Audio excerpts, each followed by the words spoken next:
College was rough. Unlike some of my classmates who had their tuition covered, I had to work side jobs to pay the bills. One of those was DoorDash. Honestly, I liked it. The flexibility was perfect, and I made way more money than I would have flipping burgers at a fast food joint.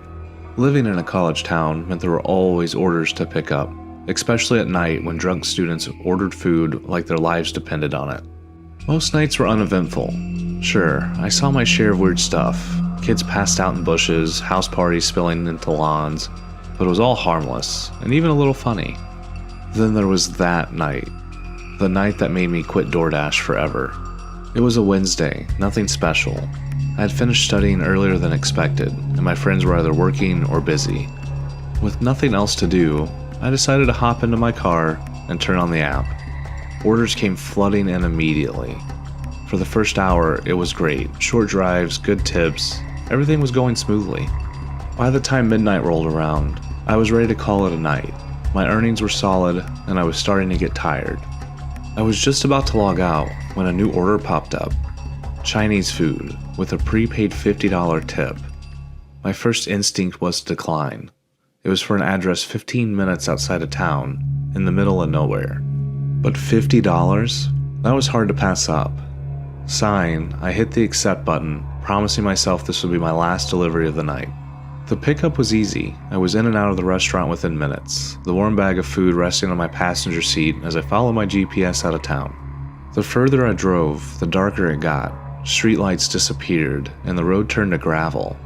Soon, I found myself on a narrow dirt path, trees crowding in on either side. My gut told me to turn around, but I ignored it. I just wanted to get this over with. Finally, I pulled up to the house. It was a dilapidated wreck, the kind of place you'd see in a horror movie. No lights, no sign of life, just sagging roof and boarded up windows. My heart sank. This had to be some kind of prank. Still, I felt obligated to at least knock. Leaving my car running, I walked to the door, food bag in hand.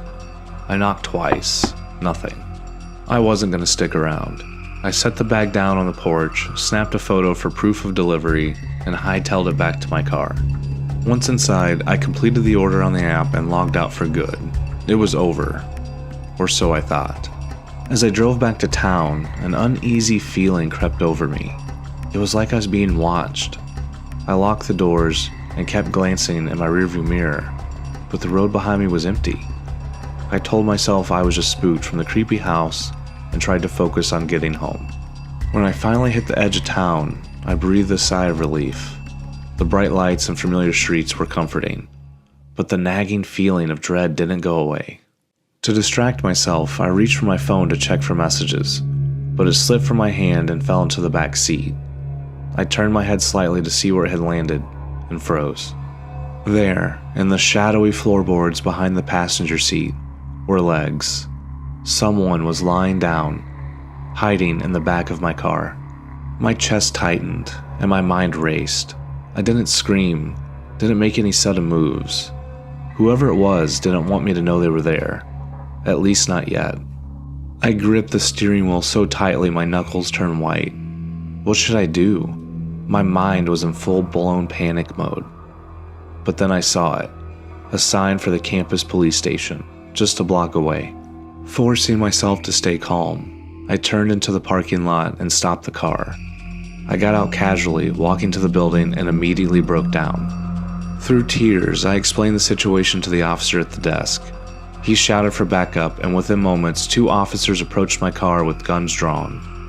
They shouted commands, and after what felt like an eternity, they pulled out a man in his 40s. His clothes were filthy, his hair matted, and his eyes wild. The officers also pulled a large knife out of my car. Later, the officers told me the man claimed he just needed a ride to town, but I knew better. The way he'd hidden, the knife, the eerie silence. I shudder to think what he had planned. That was the last DoorDash I ever did. Even now, years later, I still get chills when I think about that night. I don't know what would have happened if I hadn't kept my cool, and I don't think I want to know.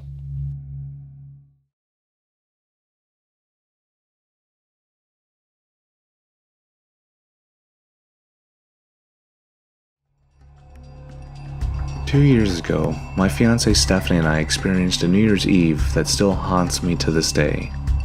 It all began with a call from my mom. She invited us to her New Year's Eve party, a chance for her to finally meet Stephanie and for us to rebuild our somewhat strained relationship.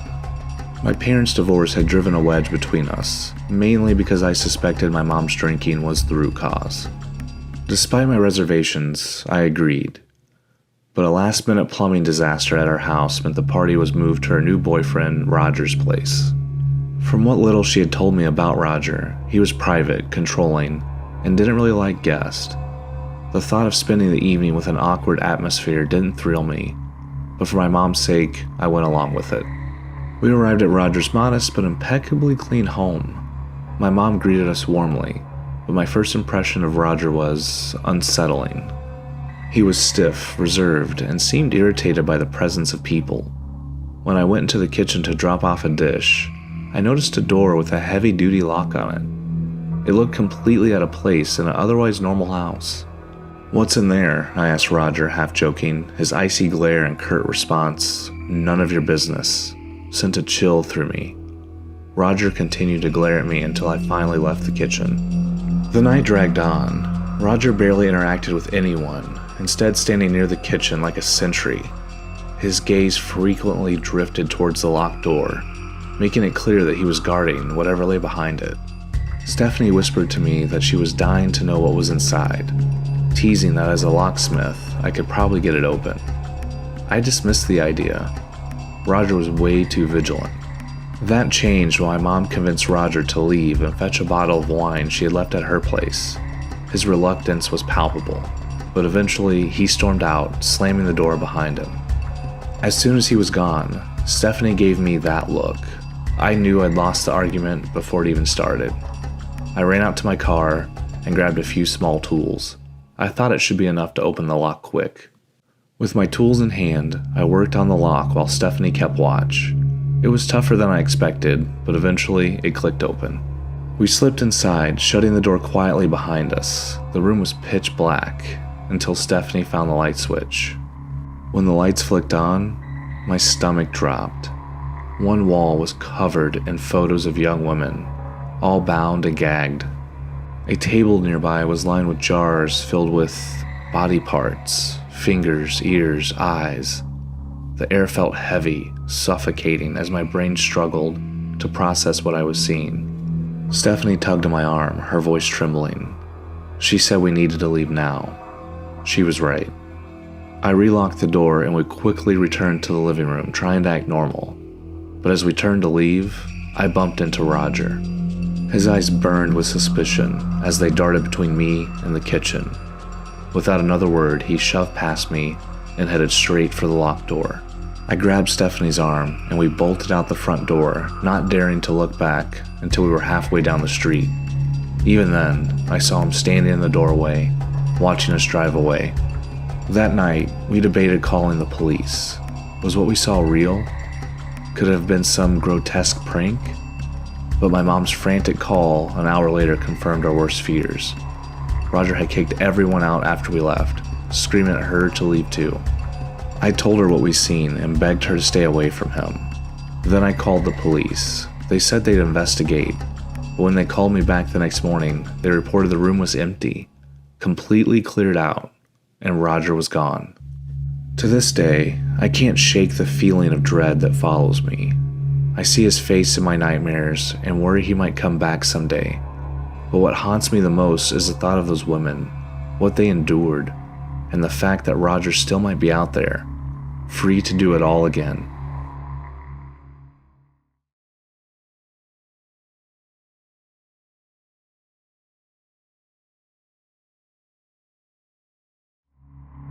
I'll never forget that Halloween a few years ago.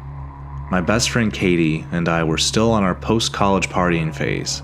We didn't need much of an excuse to go out, especially on Halloween, but that night we wanted to do something different, something that really captured the spirit of the holiday. Neither one of us had to work the next day, so we figured, why not? We skimmed through a few bars that were doing Halloween-themed events, but nothing stood out. None of them had that creepy, thrilling vibe that we were hoping for. So, We decided to head downtown and wander around, hoping to stumble upon something a little more exciting. As we walked down the street, we turned a corner and saw a narrow alley. At the end of the alley, a small group of people were gathered by a door, all wearing those old-fashioned plague doctor masks. I stopped in my tracks and nudged Katie. I asked her what she thought was going on there. She smiled and said we should go figure it out. We stood there, debating whether we should approach, when an older couple casually strolled past us and headed straight for the alley. Katie whispered that this was our chance. We quickly caught up to the people, pretending like we were with them. When we got to the door, the person in the mask nodded and handed us each one of the plague masks. The mask was cold as it slid over my face. Katie gave me a look. This was almost too easy.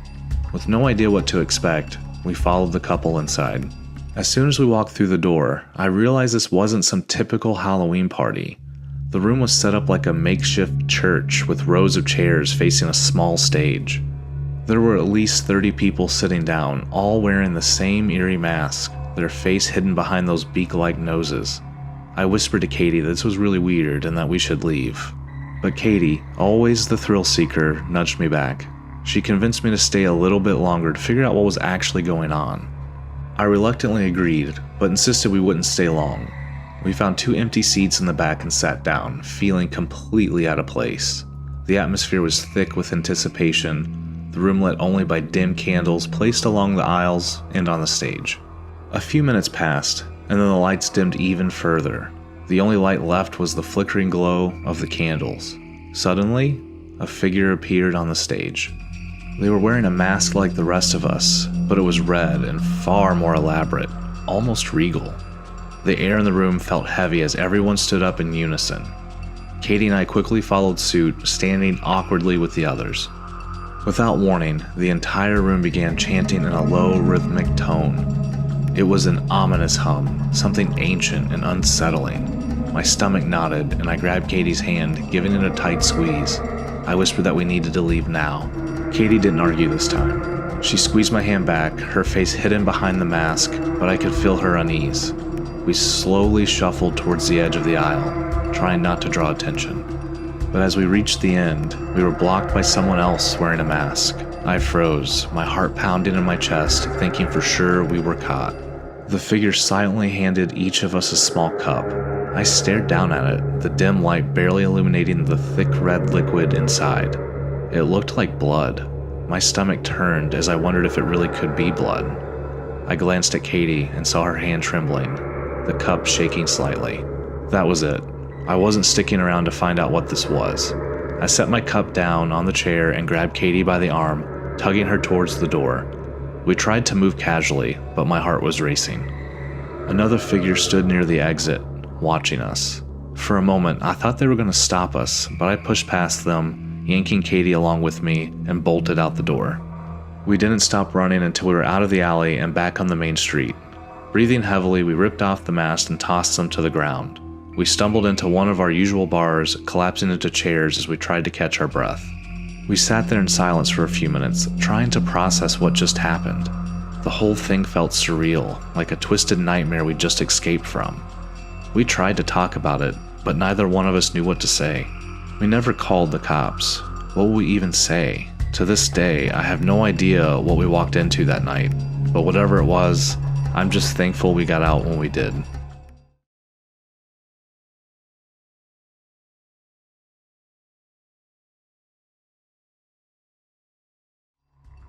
I remember the night of that business trip like it was yesterday. I had a big meeting the next day, a chance to make an impression on upper management and potentially land a lead position on a new project. The destination was only about 4 hours away, so I figured I'd drive there after work, check into a hotel late at night, and wake up refreshed, ready to seize the opportunity. I packed my bags the night before and left the office as soon as I could, eager to hit the road. I decided to take the scenic route. Highways always made me anxious, and I needed a clear head to mentally prepare for the next day. The first couple hours were peaceful. I listened to a podcast, thought through what I'd say at the meeting, and enjoyed the tranquility of the countryside. It was about an hour before I was supposed to be at my destination, and the sun was just about to set. I was driving down a 2-lane back road when I saw flashing lights up ahead. I slowed down, trying to figure out what was going on. As I got closer, I realized it wasn't an accident, just a car with its flashers on. I moved to the middle of the road to give them some space, almost coming to a complete stop as I passed. That's when I saw them, a young couple, standing in front of the car, talking. The man noticed me first and waved, signaling for me to stop. Against my better judgment, I rolled down the passenger window and asked if they were okay. The man walked over to the window, almost sticking his head inside. He said they were having car trouble and asked if I can give them a lift to the next town. Normally, I wouldn't give rides to strangers, but it was almost dark and this road didn't seem to get much traffic. I hesitated, but the thought of leaving them stranded nagged at my conscience. I offered to call a tow truck instead, but the man quickly interjected, saying he'd already called one, but it wouldn't arrive until morning. All they needed was a ride to the town up the road where they could stay the night. I looked back at their car. It was a Chevy Impala, maybe 3 years old, and didn't seem damaged. I couldn't understand why it wouldn't start, but I figured I'd feel guilty if I left them there. I glanced over at the girl. She looked scared, younger than I expected, maybe just out of her teens. My conscience got the better of me. I told the man that I'd give him a ride. He thanked me profusely and then went back to speak with the girl. I couldn't hear what he said, but she nodded, went to the trunk to grab a backpack, and then climbed into the back seat. The man grabbed another bag from the trunk before getting into the passenger seat. I couldn't shake the feeling that something was off, but I pushed it aside and started driving. The man kept up a steady stream of small talk as we drove, asking me all sorts of questions, where I was headed, what I did for work, and if I had traveled often. He told me his name was Chad. I answered politely but vaguely, not wanting to give too much away about myself. I kept glancing at the girl in the rearview mirror. She was staring out the window, her expression still tense and uneasy. She hadn't said a word since getting in the car. At first, I figured she was just shaken up from being stranded, but the longer I drove, the more I wondered why she didn't seem relieved now that they were on their way to safety. I turned slightly in my seat and asked her what her name was. She looked at Chad before answering in a quiet voice. She said her name was Claire. I told her it was nice to meet her, but she didn't respond. The atmosphere in the car was growing more uncomfortable by the minute. I asked where they were headed, and Chad said they were on their way to California to see some family. I commented that their car trouble must be putting them behind schedule. The man nodded, muttering that he knew he shouldn't have bought that piece of crap Ford. My stomach tightened. I knew there was something wrong. Their car wasn't a Ford, it was a Chevy. I glanced in the mirror at Claire again, and this time she was staring right back at me, her eyes wide with fear. It was then I realized the man had made a slip, a mistake that sent a wave of panic through me. I asked the man how long he'd owned the Ford. He went on about how he'd bought it a couple years ago and he'd always had bad luck with Fords. My mind raced as I tried to figure out what to do. This man wasn't who he said he was, and Claire was clearly terrified. We were just coming into the town when an idea struck me. I asked if I could buy them dinner before I got back on the road, pretending I was hungry. I figured if I can get them into somewhere public, I could forget my wallet in the car and call the police to come do a welfare check. Chad hesitated, glancing back at Claire, who looked even more frightened. He declined, saying that they just wanted to get some rest. As we drove into the town, I spotted a small hotel. Chad told me I could drop them off there. I pulled into the parking lot, my hands trembling. Chad got out first, but Claire stayed in the back seat, unmoving. He opened her door and in a stern voice told her to get out. She looked at me one last time through the mirror before stepping out of the car. I watched them walk towards the motel's front door, but noticed they weren't going inside. Instead, he grabbed Claire's wrist and started pulling her to the side of the building. Without hesitating, I pulled out my phone and called 911, explaining what had just happened and that I thought the girl was in danger. As I spoke to the dispatcher, Chad looked back and made eye contact with me. His expression darkened. He tightened his grip on Claire's wrist and quickened his pace around the back of the building. I begged the dispatcher to send help quickly. Within minutes, 2 police cars pulled into the parking lot and I pointed to the direction they had gone. The officers told me to stay in the car as they went after them. Several agonizing minutes passed before I saw them emerge with Chad in handcuffs. Claire was with the other officer, her face pale but relieved. I got out of the car as she ran towards me, tears streaming down her face. She hugged me tightly, repeating, "Thank you," over and over. It turned out that Claire and Chad had been dating, but he had become abusive. When she tried to break up with him, he refused to let her go, threatening to harm her and her family. He had forced her to leave home and had stolen the Chevy. Apparently, the only problem with the car was that it ran out of gas. When I stopped, Chad had threatened to kill me if Claire didn't keep quiet. Claire and I still keep in touch. I'm thankful every day that I decided to stop and help, because I shudder to think what might have happened to her if I didn't.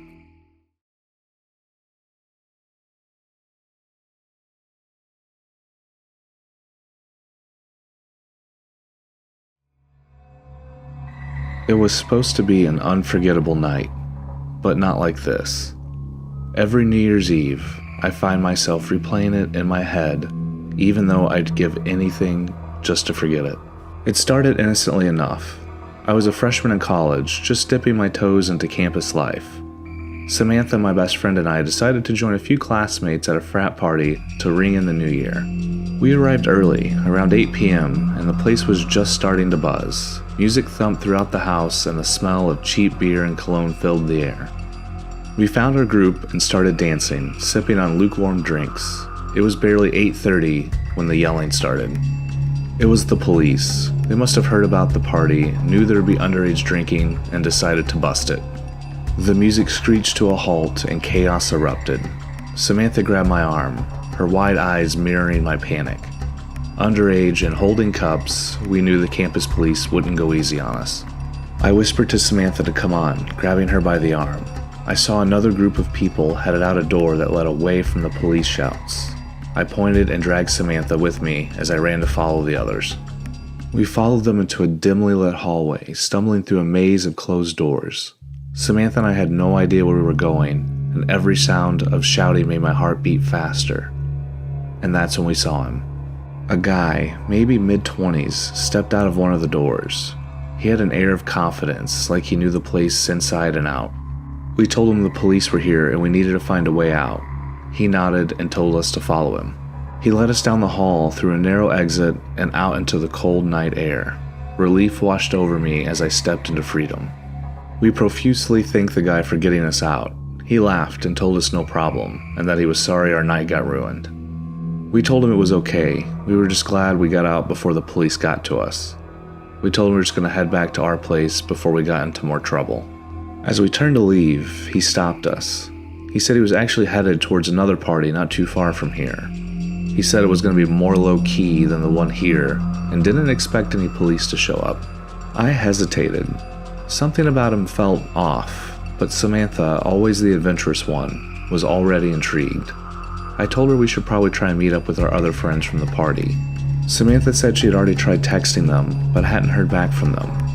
I tried to give Samantha a look that going with him wasn't a good idea. She either didn't get it or didn't care. She started pleading with me to go. Reluctantly, I agreed. He introduced himself as Chad, and we started walking. Eventually, we got to a house that was dark, no lights, no music. Samantha and I exchanged a glance, unease creeping in. Chad opened the door to the house. There wasn't a light on. It almost seemed like no one was here at all. Chad then said the party was in the basement. I'm guessing he could tell both of us were a little uneasy.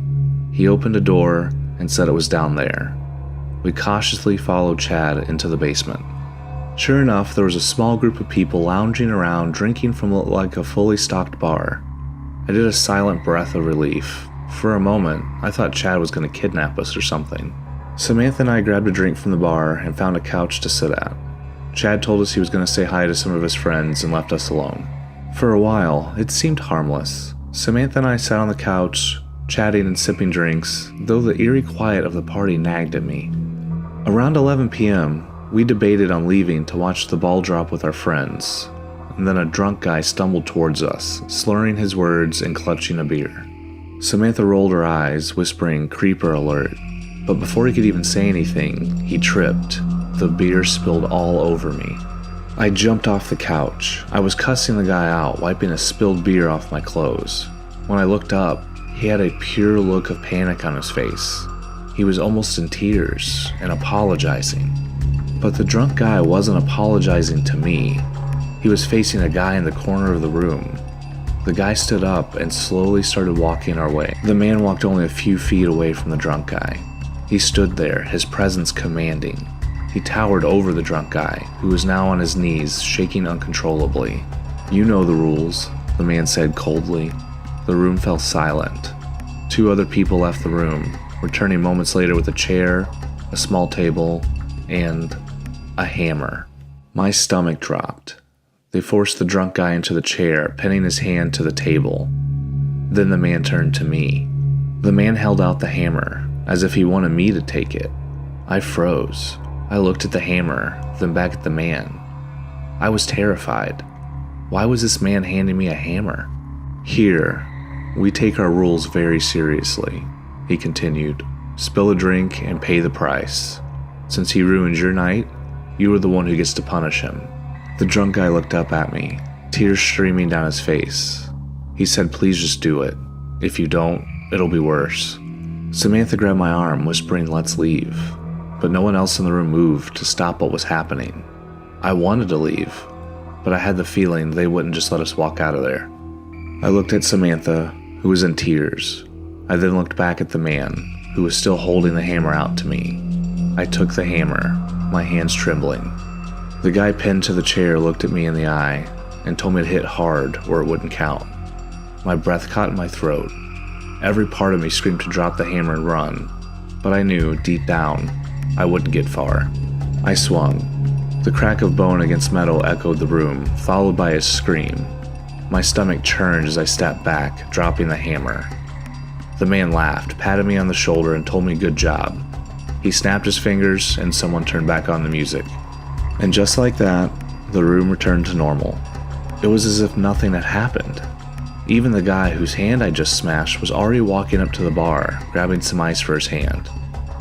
Samantha grabbed me, and we bolted for the stairs.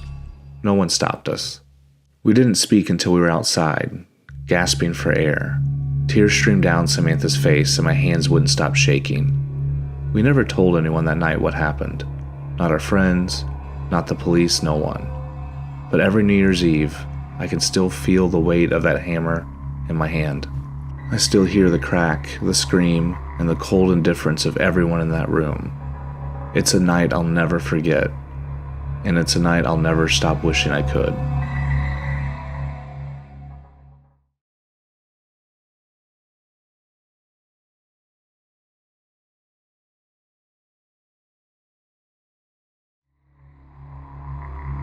When I first moved into that cheap apartment complex, I was excited to finally have a place of my own.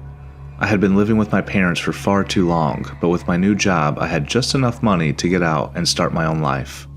The move was easy enough. I didn't have much, just the basics. My dad and my best friend Tony helped me haul all my stuff inside, and by that afternoon, it was just me organizing and setting up my new home.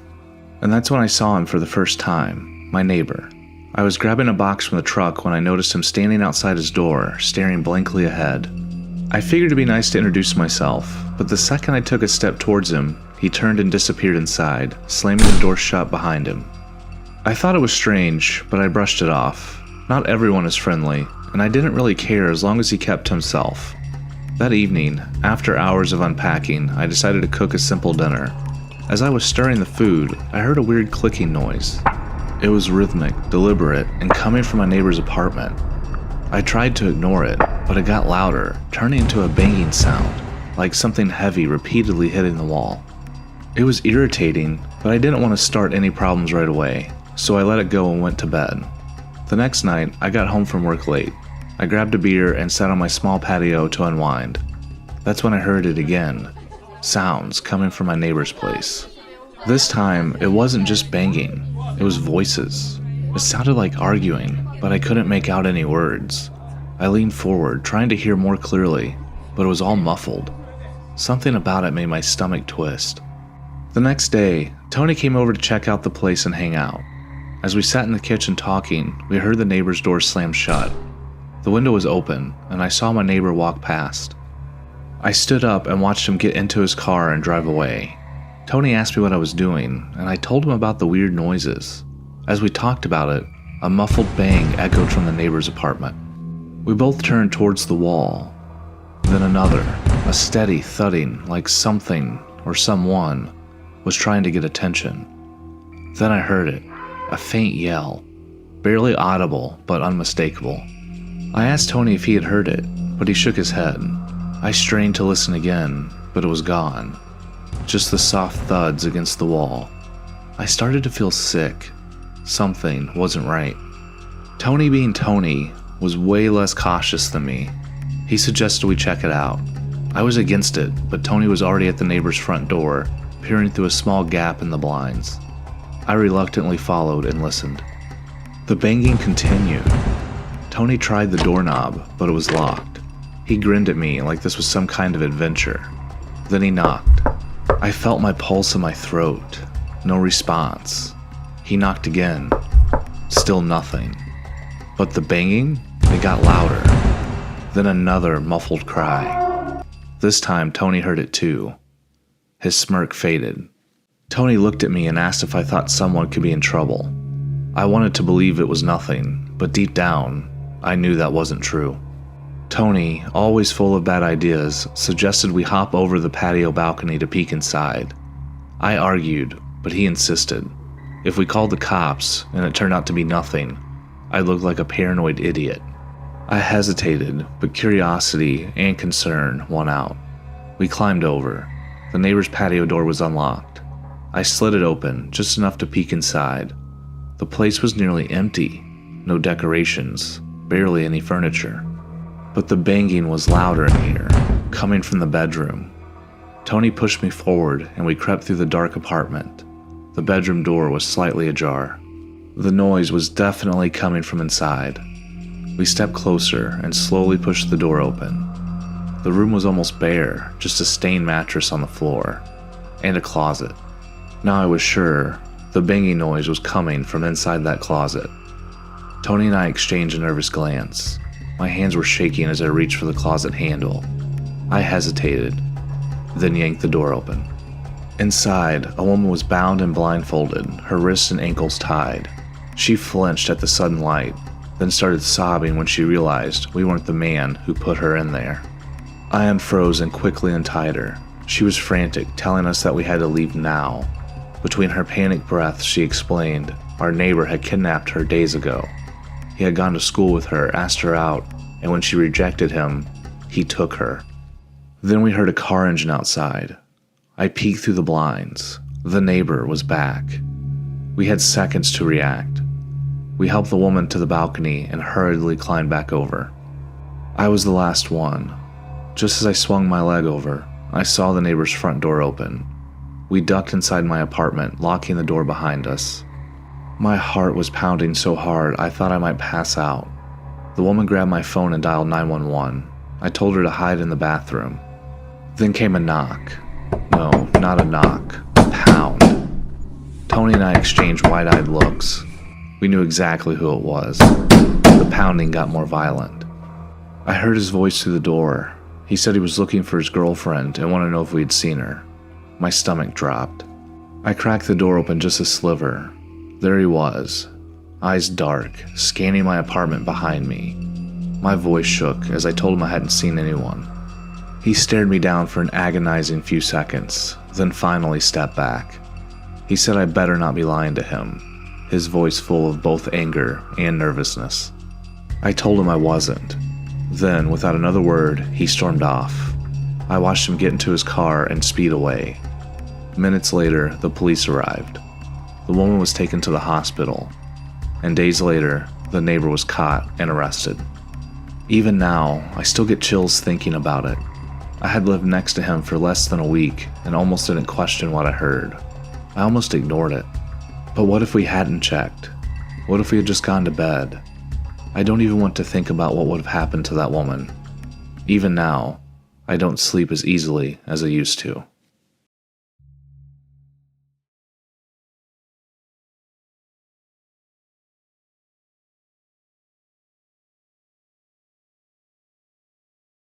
Growing up, my big brother Sam was everything I wanted to be. Cool, fearless, and always the center of attention. He had this effortless charm, the kind that made everyone gravitate towards him. He was also a bit of a troublemaker though. Nothing too serious, he just liked pushing the boundaries. And me, I was the annoying little brother who always wanted to tag along. I remember one Halloween when I was 9, I think. I usually went trick-or-treating with my younger cousins, while Sam, being older, went off with his friends.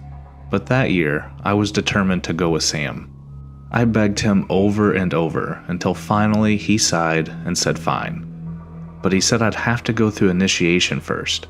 I had no idea what that meant, but I agreed. Anything to hang out with my big brother.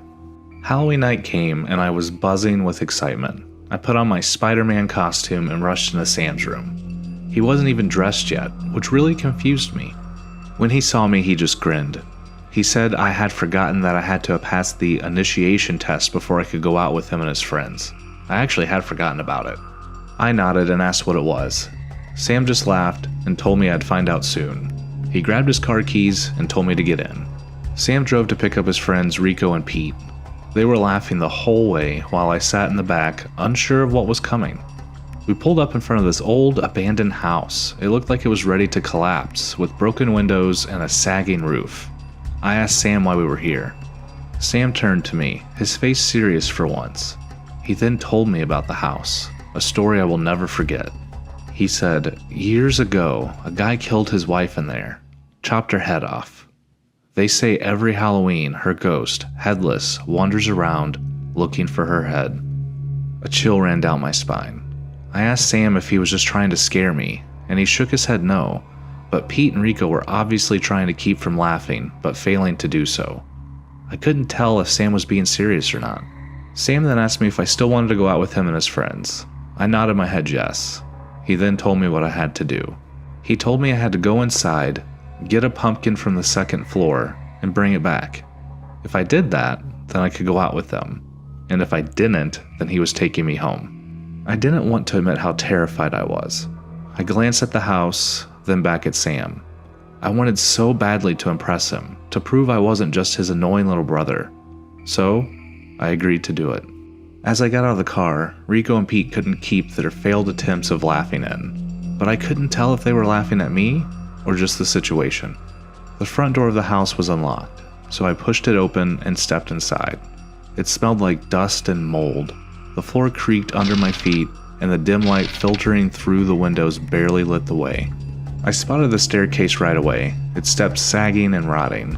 I took a deep breath and climbed up, each step groaning beneath me. At the top, 3 doors faced me. Sam hadn't said which room the pumpkin was in.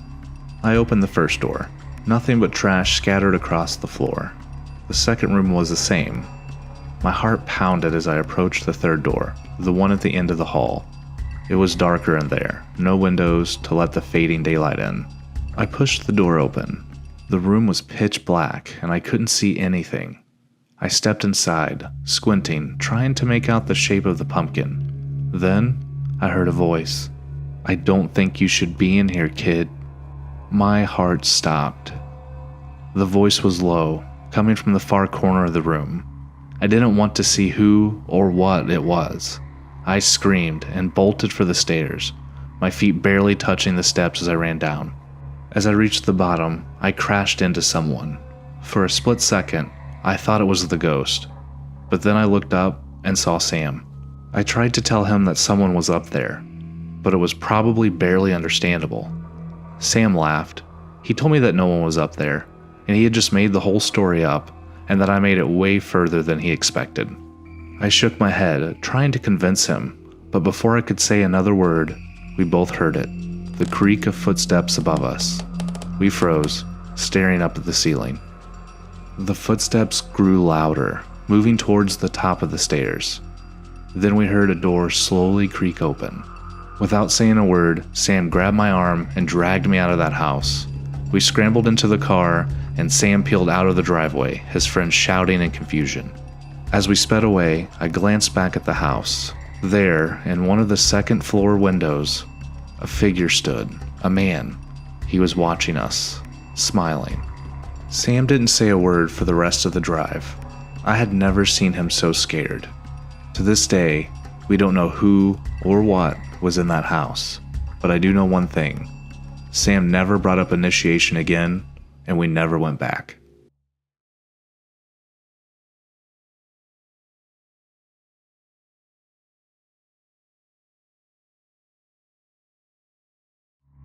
I can still remember that drive home during fall break of my sophomore year like it was yesterday. Normally, I stayed on campus during short breaks. After all, it was easier than making the 12-hour trek back to Louisiana. But my sister just had a baby, and I wanted to meet my new niece. That's why, on a chilly October morning, I packed up my car, set an early alarm, and hit the road before dawn, hoping to make it home before dark. The first half of the trip was smooth, almost too easy. The roads were clear, the weather was perfect, and I was making great time. I even thought I might get home earlier than planned. But all of that changed as I crested a hill and saw a long line of cars stopped ahead of me. I slowed down, squinting to see how far the traffic jam stretched, but it went on further than I could see. I pulled out my phone and checked the traffic app. There had been a bad accident, and the entire highway was shut down. My stomach sank. I knew this would set me back hours, and the idea of spending a night at some roadside motel didn't appeal to me at all. Then, I noticed an exit ramp just up ahead. I zoomed out on my GPS, trying to see where the exit might lead. It seemed to snake around through the countryside, but generally headed in the direction I needed to go. Without giving it too much thought, I pulled onto the shoulder, drove past the stopped cars, and took the exit.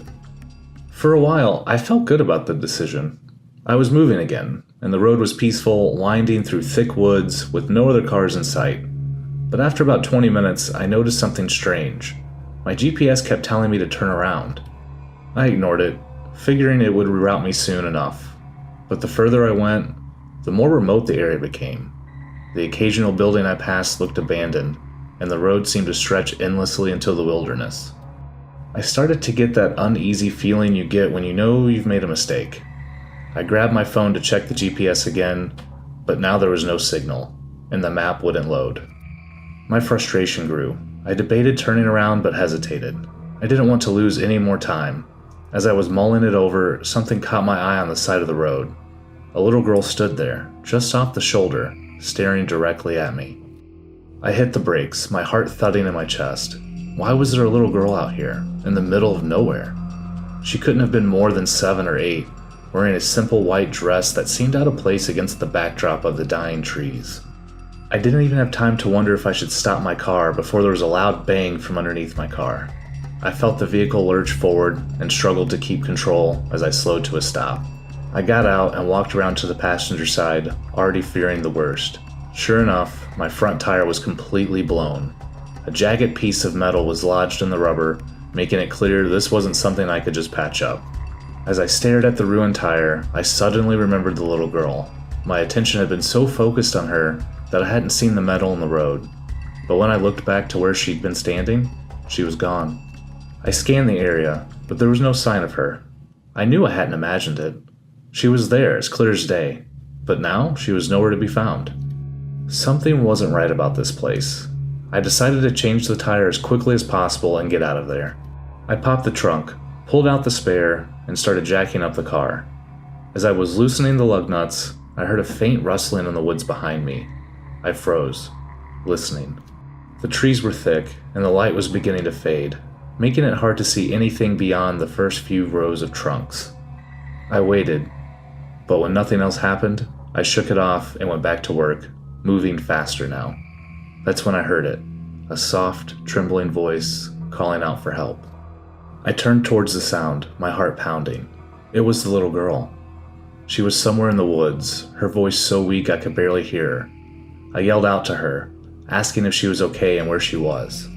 There was a silence for a moment. Then the voice came again, a little stronger this time, but still far away. She was saying she needed help and to come here. Every instinct in my body screamed at me that something was wrong, but I couldn't just leave a kid out there. I shouted back, asking if she could come to the road. I was still hoping she'd appear, but there was no response. I glanced at the tire. I only had one lug nut left to tighten. I finished the tire as quickly as I could, grabbed the tire iron, and cautiously stepped towards the woods. As I entered the tree line, I called out again, but this time there was no answer. I took a few more steps in, my heart racing. Then, from somewhere deeper in the woods, I heard her voice again. She said she saw me, and to keep walking. I stopped dead in my tracks, my blood running cold. The way she said it, so calm, so certain, sent chills down my spine. I looked around, but saw nothing but trees and darkness. How could she see me when I couldn't see but 15 feet in front of me? I knew then that something was very, very wrong. I turned on my heel and sprinted back to the car, not caring about the noise I made. I threw open the driver's door, jumped in, and started the engine. I didn't even bother to check my mirrors as I made a U-turn and sped back the way I'd come. As I tore down the road, I couldn't help but glance in the rearview mirror. That's when I saw them. Standing in the middle of the road was a man dressed in black, his face obscured by the shadows. The little girl emerged from the woods and stood next to him, her eyes fixed on my car as I sped away. They didn't move, didn't try to follow, just stood there, watching. I didn't stop until I reached the main highway and finally got a signal on my phone. I called 911 and told them everything. They assured me they sent someone to check it out, but when they called back later, they said they hadn't found anyone. No man, no girl, no signs of anyone at all. To this day, I still wonder what they wanted, why they were trying to lure me into the woods. But every time I think about that moment, when I saw them standing there, I can't help but feel relieved that I didn't stick around to find out.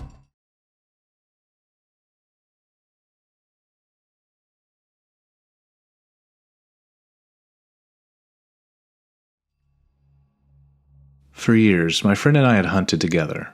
We'd taken trips all across the country, always chasing the best spots, but this year we decided on something different: West Virginia. We heard rumors of monster bucks hidden deep in the Appalachian forest, untouched by modern hunters. It sounded like the perfect challenge. We packed up our gear, loaded the truck, and made the drive into the mountains. By the time we arrived, the sun was beginning to set, casting long shadows through the dense trees. After hiking a few miles in, we found a solid clearing to set up camp. The night was spent around the fire, strategizing our plan for the morning. The air was cool, the stars endless, and the excitement was thick between us. At first light, we geared up and set out. The morning couldn't have been better: crisp air, perfect silence, and wildlife everywhere. It felt like one of those rare hunts where everything aligned. We made our way through the thick brush, across a small creek, and eventually into an open ravine. And that's when I saw it. It was the kind of buck hunters dream about: a massive, towering rack, at least 16 points, with a body like a tank. Its coat was pristine, dark brown, almost blending into the trees behind it. It was easily the biggest deer I'd ever laid eyes on. But there was a problem. The shot wasn't clear. Trees and brush made it impossible to line up. We decided to move in, careful, slow, and silent. But as luck would have it, my foot found a hidden branch, and the snap echoed like a gunshot. The buck bolted. Frustration hit like a punch to the gut, but we weren't giving up that easily. We followed its tracks deeper into the woods, each step taking us further from camp.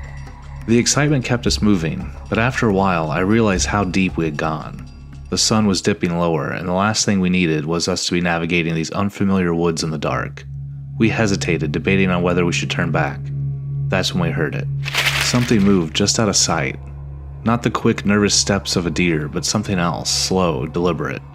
My friend whispered that it might be the buck, circling back. It was enough to convince us that we should take a look.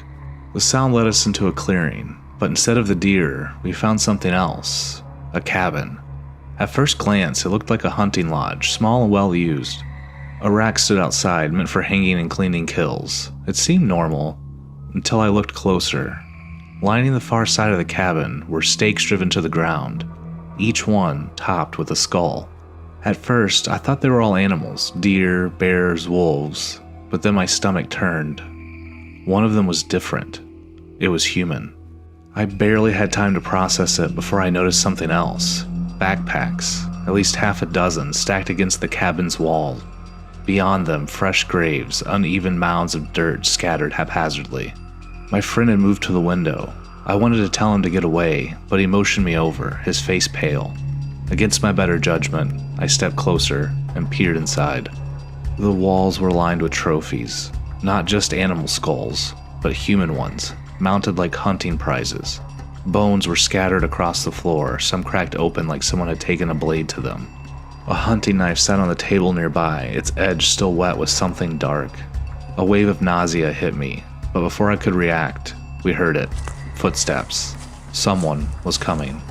We ducked behind a tall stack of firewood as the footsteps got closer. A moment later, a man stepped into the clearing. He was massive, easily 6.5 feet tall, broad, built like a bear. He carried a heavy bag slung over his shoulder, and my stomach sank when I realized it was roughly the size of a human body. The man disappeared inside the cabin, shutting the door behind him. My friend and I locked eyes. This was our chance. We moved as fast as we dared, skirting the edge of the clearing.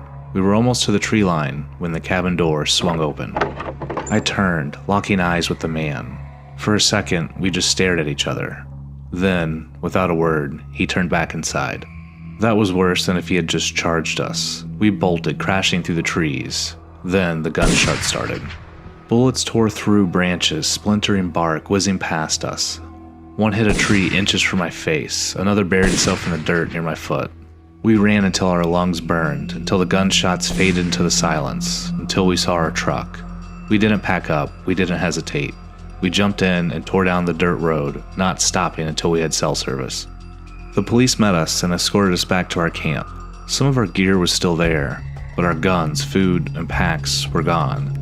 When they asked if we could take them to the cabin, I refused.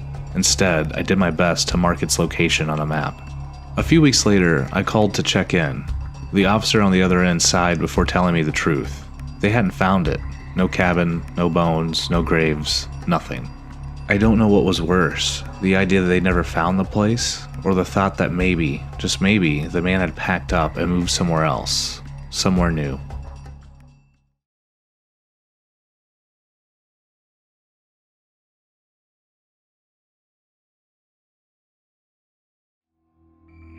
The last time I used Craigslist was a decision that I still regret. It started when I got a promotion at work, a big one too. The catch? I had to move from Texas to New York. I found a decent apartment, but it was way smaller than my place in Texas, so I had to downsize fast. I figured I could sell some of my stuff and then use the money to buy new things once I settled in New York. One of the bigger items I needed to get rid of was my workout bench. It was a top-of-the-line model, the kind you drop a few grand on and expect it to last forever. I listed it for $1,500. More than fair, I thought, considering it was still in excellent shape. I got a few responses, but most were just people trying to lowball me. I wasn't desperate enough to sell it for pennies, so I ignored most of them. Then, one day, an email popped up from a guy named Bill. He said the bench was exactly what he was looking for and he was willing to pay the full price. The only problem was that he didn't have a way to transport it and asked if I could deliver it. He even offered an extra $100 for the trouble. I wasn't thrilled about the idea, but the bench had been sitting here for weeks with no serious offers, so I figured, why not? After some back and forth, Bill gave me his address and said any time that evening would work. It was already after 7 p.m., and his place was a little over half an hour away. I hesitated for a moment. Driving out to some stranger's house in the middle of the night wasn't exactly my idea of a good time. But I wanted to get the sale done, so I replied saying I'd be there in a couple of hours. I also asked for his phone number, just in case. I spent the next hour and a half dismantling the bench, loading it into my truck, and preparing to head out. Before I left, I checked my email again. Bill had responded, thanking me and confirming the time, but oddly, he still didn't give me his phone number. It seemed strange, but I was too focused on the sale to think much of it. The drive took me out of the city and into a more rural area. My GPS guided me onto a dirt road surrounded by dense trees, and the further I went, the less comfortable I felt. Eventually, the GPS said I'd arrived, but I couldn't believe my eyes. The destination was a rundown cabin, not a house, and certainly not the kind of place where someone would have the money or space for a high-end workout bench. I noticed a barn behind the cabin, with a car parked out in front of it. One of the barn doors was slightly ajar. I figured Bill must have planned to put the bench in there. So I pulled my truck up to the barn, backed it in, and got out to take a look. The barn was dark and smelled like damp earth and rot. I called out for Bill, half expecting him to be inside, but there was no answer. The place looked abandoned, like it hadn't been used for years. The bad feeling in my gut was getting worse. Maybe this was some kid's idea of a prank, sending me out here just to mess with me. But then, I noticed movement from the corner of my eye. I turned to look at the cabin. Through one of the grimy windows, I saw someone staring at me. I didn't know if it was Bill, but the figure's face was twisted in a confused expression. Then, I noticed something else. The person was holding a shotgun. We locked eyes for a moment before the figure suddenly darted away from the window. That's when the panic set in.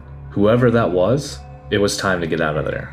I sprinted back to my truck, my heart racing, and started the engine. As I threw it into reverse, I saw the man burst out of the cabin, running towards me with the shotgun raised. He was screaming something, but I couldn't make it out over the sound of my engine and my own pulse pounding in my ears. I floored the gas, tires kicking up dirt as I sped down the driveway and back onto the road. As I peeled away, I heard 2 loud blasts. I ducked, half expecting the windows to shatter, but I just kept driving, never letting off the gas until I was back on the main road. I finally pulled over a few miles down the road, my hands shaking as I called the police. I explained everything, the emails, the address, the guy with the shotgun. They said they'd send someone out to check it out immediately and told me to stay put. A few minutes later, I saw 2 police cars heading towards me. I flagged them down, explained the situation again, showed them the emails, and pointed them towards the dirt road. They took my information and told me to go home, assuring they'd be in touch. It was around midnight when I finally got back, but I couldn't sleep. My mind kept replaying the events, trying to make sense of them. Then, a few hours later, the phone rang. It was the police. They said they had found the property, but the owner's name wasn't Bill, it was George. George claimed that he lived alone and thought I was a thief trying to steal from him. That's why he grabbed his shotgun. But here's the weird part. George didn't have a phone, a computer, or even internet access. They searched his house top to bottom and found nothing. The police tried to trace the email address, but it had been deactivated. They told me they'd keep investigating, but that they didn't think George had sent those emails. I was left with more questions than answers. Who was Bill? Why did he want me to go to that cabin? And most importantly, was I supposed to make it out of there alive? To this day, I still don't know. But one thing's for sure, I'm never using Craigslist again.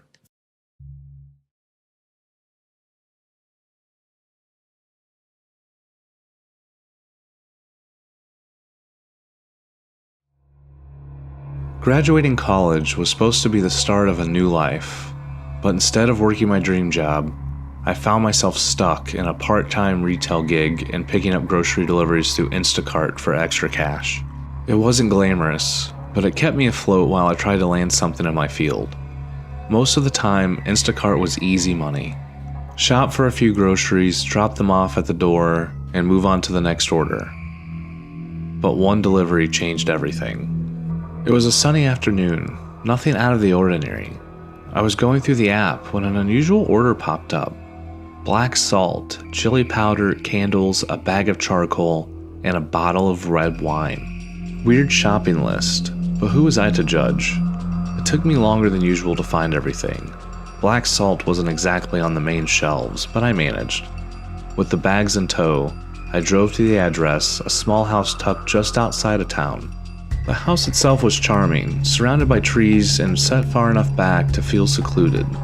It seemed like the perfect place for someone who liked their privacy. Pulling into the driveway, I grabbed the bags and headed to the door. Usually, I'd leave the groceries on the doorstep, snap a picture, and be on my way. But just as I was about to set the bags down, the door creaked open. Standing there was a woman, probably in her early 30s. She was striking, with piercing green eyes and a dark hair that cascaded over her shoulders. Her clothes were modern, but with a distinct flair, flowy black pants, a loose silk top, and a silver pendant in the shape of a crescent moon around her neck. She gave me a warm smile, but something about her seemed off. She greeted me with a soft hello. I said hello back, stammering my words a little. I asked her where she wanted the bags. She asked me if I could bring them into her kitchen. I hesitated. Technically, we weren't supposed to go into other people's houses, but I had kind of set myself up by asking where she wanted the bags. She seemed harmless enough, so I said no problem. She stepped aside, holding the door open. As I walked in, she shut it slowly behind me, almost too slowly. Sorry about the mess, she said, though the living room was spotless. Everything was perfectly in place. Books stacked neatly, candles on shelves, plants hanging in every corner. She told me to follow her, leading me into the kitchen. It was beautiful, with granite countertops and more plants scattered around. The walls were adorned with strange symbols and trinkets, things I couldn't place but gave me an uneasy feeling. I set the bags down on the counter and turned to leave, but she stopped me. She said she wanted to give me an extra tip for bringing the bags inside. and she said her purse was in her bedroom and to follow her. Her tone was polite, but there was something about her smile that sent a shiver down my spine. I didn't want to seem rude though, and I needed the extra money. Reluctantly, I followed her into the hallway. The bedroom was dimly lit with heavy curtains blocking out the sunlight. The walls were painted a deep, rich purple, and the shelves were crammed with jars of herbs, crystals, and more of those strange symbols. In one corner was a small table with an elaborate pentagram carved in the wood, surrounded by unlit candles. The air smelled faintly of incense, and the entire room felt heavy. She picked up a purse and began rummaging through it. What she said next, while may have seemed harmless at the time, sends cold chills down my back when I think about it now. "It's been so long since I've had company," she said, her voice trailing off. Then she glanced up at me. "You should stay for dinner. I'll make something so delicious you'll never want to leave." I froze. There was something in her tone, something that wasn't a joke. Stammering, I told her thanks, but I couldn't stay, that I had other deliveries to do. She chuckled softly, then called me out on my lie, telling me I didn't have other deliveries to do. She pulled out a crisp $100 bill from her purse, holding it out. The bill was enticing, but I'd have to step closer to take it. My instincts screamed at me to leave, but my feet betrayed me. I reached out, grabbing the money, and thanked her. As I turned to leave, the bedroom door slammed shut on its own. I whipped around, my heart pounding. I started to ask her if she saw that, but the look on her face said it all. She smiled, a chilling, predatory smile. She said she needed my help with something. Her voice trailed off, as if she was recalling a fond memory. She said again that it had been a long time since she's had a visitor. She looked at me, her gaze piercing through me. She said tonight she would summon someone who would stay with her forever, and I was going to help her. I didn't respond. I couldn't. My eyes drifted to the mirror behind her, and that's when I saw it. In the mirror's reflection was a monstrous figure looming behind her. It was humanoid but grotesquely distorted, its skin ashen and cracked, with hollow glowing eyes and jagged teeth that stretched into a grin far too wide. The thing moved, but she didn't. My paralysis broke. I turned and slammed into the door, which flew open. She screamed behind me, yelling for me not to leave. I sprinted through the house, her footsteps pounding after me. She pleaded for me to come back. It honestly sounded like she was scared. I burst outside, dove into my car, and threw it into reverse. The engine roared as I sped down the driveway, her figure shrinking in the rearview mirror. Once I was far enough away, I called the police. They showed up, talked to her, and then they talked to me. Their conclusion? They told me that you brought her groceries, she tipped you, and you left. No crime here. I still don't know what I saw in that mirror or what she planned to summon, but one thing's for sure. I don't think I'd be telling the story today if I hadn't gotten out of there when I did.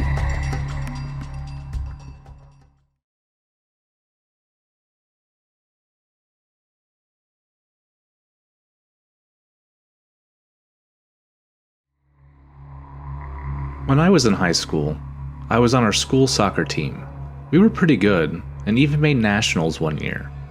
Our coach said that while we were at our nationals trip, we would take an extra day to stop by Cedar Point Amusement Park. For most of us, this was more exciting than going to nationals itself.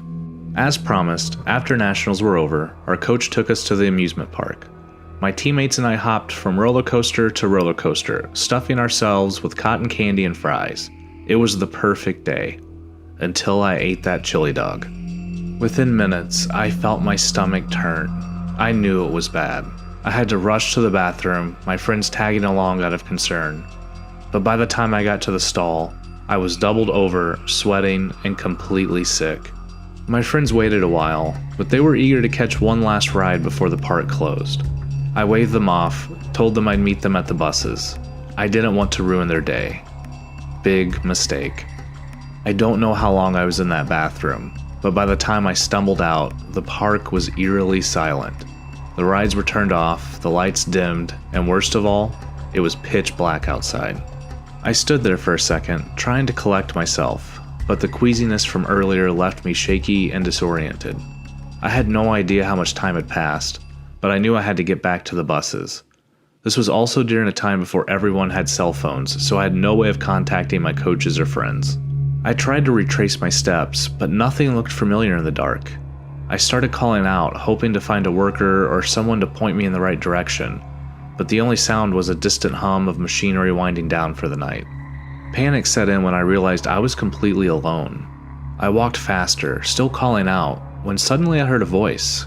It was a man yelling over to me. I turned and saw him standing by one of the darkened food booths.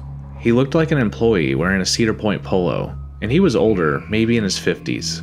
Relief washed over me as I walked over towards him. He asked me what I was doing out here, that the park was closed. I tried to explain my situation to him, about how I got sick and now I couldn't find the entrance. He listened without saying anything. There was a moment of silence, almost as if he was trying to decide if he believed my story or not. But then he nodded and told me to follow him and he would lead me out of the park. I hesitated for just a second, but he seemed nice enough and I didn't have any other options, so I followed him. We walked for a while, and I couldn't help but notice we were heading further into the park, not towards the entrance. I was about to ask where we were going when we reached a gate with a small parking lot behind it. My stomach churned, not from sickness this time, but from unease. I asked him if he was sure this was the right way. He nodded and said walking to the front would have taken too long, so he was going to drive me there. He then pointed to a car and told me to get in. I froze. I knew getting into a car with a stranger was a terrible idea, but what choice did I have? I was sick, lost, and desperate to get back. Against my better judgment, I climbed into the passenger seat. As soon as we started driving, my unease grew. I mean, this guy wasn't being creepy or anything, just something deep down was making me feel sick. But maybe it was the actual sick feeling that I still had. Then I saw the front entrance of the park. I let out an audible sigh of relief. Everything was going to be okay after all. The road was coming to an end, and he would have to turn left to get to the parking lot. However, he didn't turn left. He turned right, away from the parking lot. I turned around in my seat, looking at the parking lot as we drove further from it. I told him he went the wrong way. He didn't answer. He just kept driving. My hand started shaking. Where was this guy taking me? Wherever it was, I knew it wasn't good. I pleaded with him to turn around. Again, I was met with silence. I felt this overbearing sensation in my stomach, as if I was going to be sick. Then I realized I actually was going to be sick. I threw up all over the man. He slammed the brakes, cursing at me, throwing his hands in the air. This is when my flight response kicked in. Without thinking, I threw the car door open and ran towards the parking lot. I didn't stop. I didn't look back. Adrenaline carried me until I finally saw the buses in the distance. When I got to the parking lot, I saw one of my coaches talking to a few of the staff members. As I ran up to her, she saw me and sprinted towards me. I collapsed in her arms, tears streaming down my face. She calmed me down, and I was able to explain to her what had happened and how the man tried to kidnap me. The employees immediately called the police. It turned out the man who tried to kidnap me was an employee of the park. The thought of what could have happened still keeps me up at night. And to this day, I can't go back to amusement parks without feeling that same knot of fear in my stomach.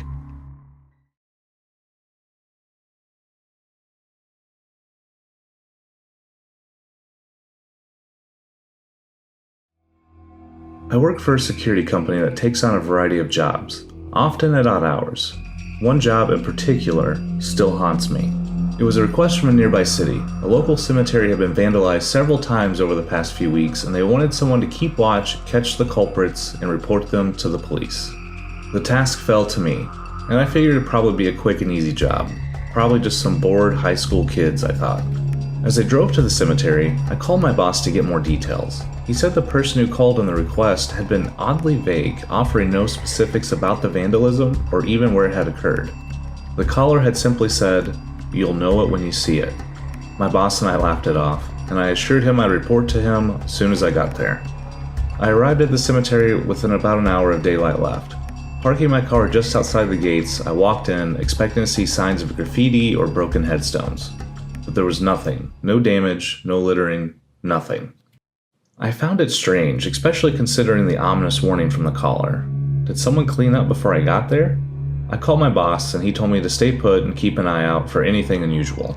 The sun set and the cemetery grew eerily quiet.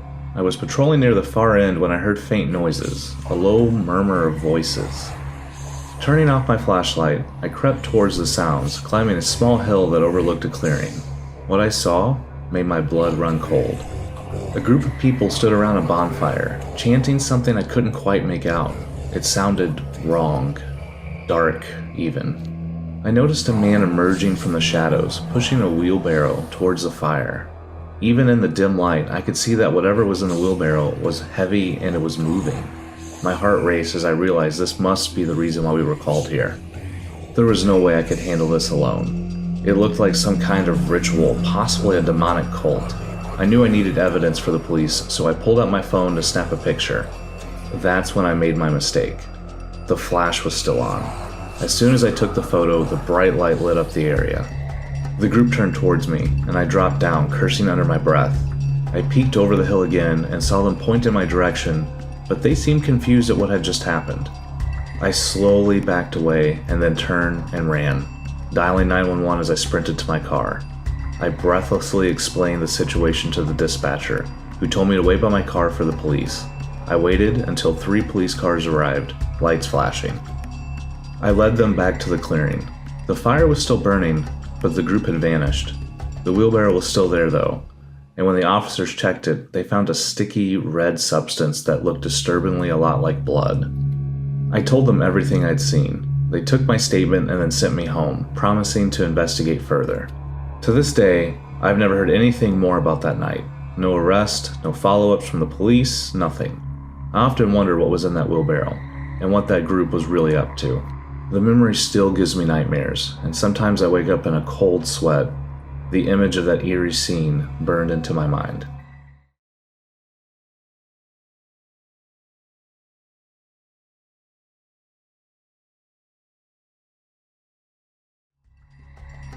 Back in high school, I wasn't exactly the model student. I skipped class, got suspended, smoked, and drank way more than I should have. Looking back, I'm not proud of who I was then, but if it weren't for one terrifying day, I don't think I would have turned my life around. It started like any other school day. My best friend Heather and I decided to skip school, and we wanted to do something adventurous and smoke somewhere new. Heather suggested the old abandoned railroad station just outside of town.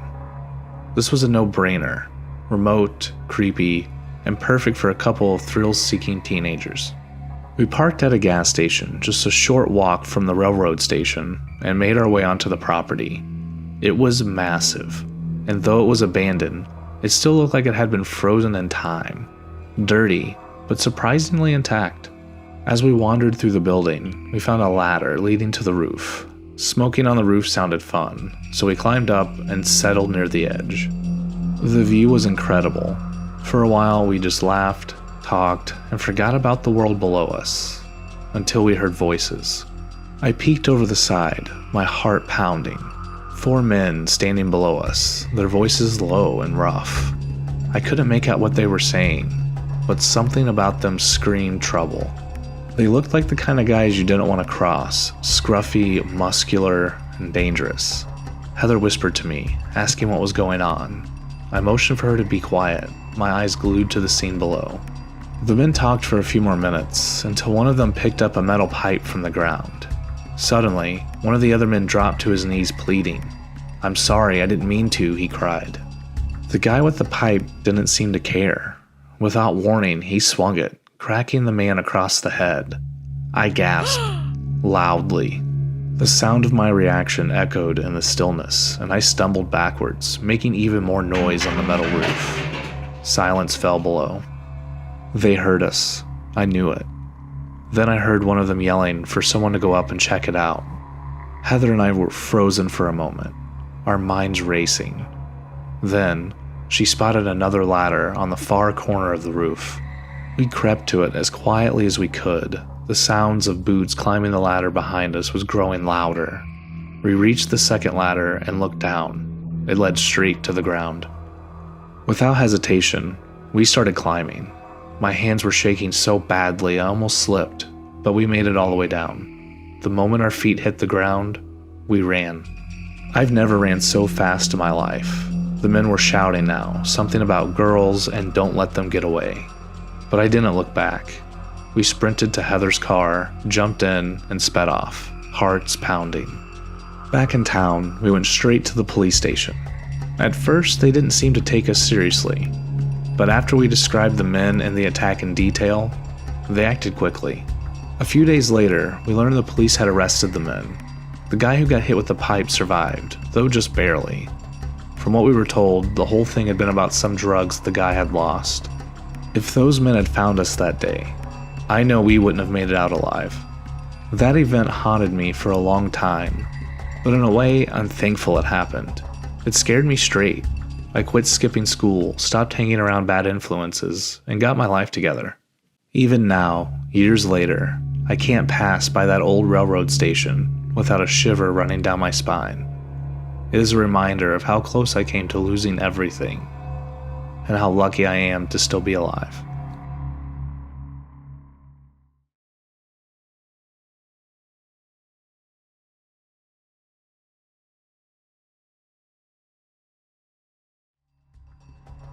Halloween has always been my favorite holiday. There's something about the crisp air, the decorations, and the excitement on my kids' faces that just feels magical. Every year, without fail, we carve pumpkins before heading out to go trick-or-treating. It's a tradition that my two kids, Emma and Jake, ages 5 and 7, look forward to it more than anything. And it's always my job to get the pumpkins. This year, though, work had been insane. I'd been buried in deadlines, putting in more hours than I should have, and somehow, I completely forgot to pick up the pumpkins. By the time Halloween Day rolled around, I realized I completely dropped the ball. After work, I rushed from store to store, but everywhere I went, the pumpkins left were either rotten or not fit for carving. Panic started setting in as I sat in my car trying to figure out what to do. I didn't want to let my kids down. I could already picture their disappointed faces as I came home empty-handed. Desperate, I pulled out my phone and scrolled through social media, searching for any local farms or stores that might still have pumpkins. And that's when I stumbled across an old post in our town's Facebook group. It was from a few years back, advertising a small farm about 30 minutes outside of town that sold pumpkins. I figured it was a long shot, but I was out of options. I plugged the address into my GPS and set off. As I drove, I noticed the roads were becoming less familiar. This place was far outside the usual spots I'd go. Finally, after half an hour, I arrived. There was no sign, just a gate blocking off a large open field full of pumpkins, hundreds of them, untouched. I pulled up to the gate and got out of the car. There didn't seem to be anyone around, but the pumpkins were right there, waiting. I glanced towards the farmhouse in the distance, but there were no lights on, no cars in the driveway. For a moment, I hesitated. I wasn't one for stealing, but I was desperate, and I figured I could leave some money behind. I looked around one last time, then hopped the gate and walked into the pumpkin patch. It felt wrong, but I convinced myself it was harmless. I picked out 2 perfect pumpkins and quickly made my way back to the car. As I tossed them into the back seat, I gave the farmhouse another glance. That's when I saw someone standing on the porch. A figure, a man, stood there, still as a statue, staring directly at me. My heart sank. Maybe it was the farmer, or maybe I just gotten myself into a situation I didn't want to be in. Either way, I felt guilty. I couldn't just drive off with the pumpkins. I needed to make this right. So I jumped the gate again and started walking towards the house. As I got closer, the figure was gone. I looked around, confused, but there was no sign of him. Still, I was committed. I climbed the steps to the porch and knocked on the door. For a moment, nothing. Then, slowly, the door creaked open, revealing an old man, his face worn with age and shadowed by the dim light inside. He didn't say a word, just stood there, staring at me with dark, glassy eyes. I awkwardly introduced myself, trying to explain my situation to him. I pulled out some money and handed it to him, telling him I wanted to pay for the pumpkins. The old man didn't even look at the money. He just stared at me. An awkward silence stretched between us, and I began to feel uneasy. But then, he screamed. It was a sound I'd never heard before, like something from a nightmare. His face twisted with rage, his eyes wide and wild. The scream pierced through the air, chilling me to my core. I stumbled back, muttering an apology, but the old man's scream didn't stop. As I turned to leave, I heard the door slam behind me. I looked back and froze. The old man was standing at the edge of the porch, clutching a large butcher knife in his hand. His eyes locked onto mine, and without warning, he let out another inhuman scream and charged towards me. I didn't think. I just ran. My legs pumped faster than it ever had before. I sprinted for the gate, hearing his footsteps pounding behind me. My heart was racing, my breath shallow. Somehow, I made it over the gate and into my car, slamming the door shut just as he reached the fence. I glanced in the rearview mirror as I sped away, and there he was, standing by the fence, butcher knife raised in the air, his eyes still locked onto me. Later, I found out the old man who owned the farm hadn't been seen in years. I made it home that night, pumpkins intact, but every time I look at them, I remember that scream, that knife, and that look in that old man's eyes. Let's just say, I won't be waiting until the last minute to buy pumpkins ever again.